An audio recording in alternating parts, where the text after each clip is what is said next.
হাদি এমন এক যোদ্ধা যার কথা জাতি যুগ যুগ স্মরণ করবে। পার্থ।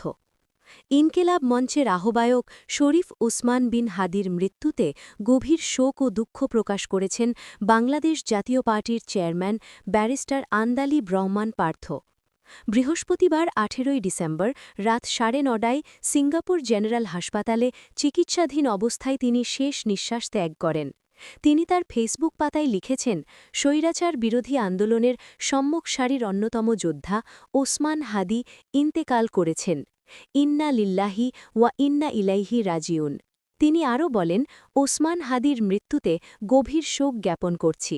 ওসমান হাদি এমন এক যোদ্ধা যার কথা জাতি যুগ যুগ ধরে শ্রদ্ধার সাথে স্মরণ করবে। আল্লাহ তাআলা জাতীয় এই বীরকে জান্নাতবাসী করুক এবং শোকাহত পরিবারকে ধৈর্য ধরার তৌফিক দান করুক।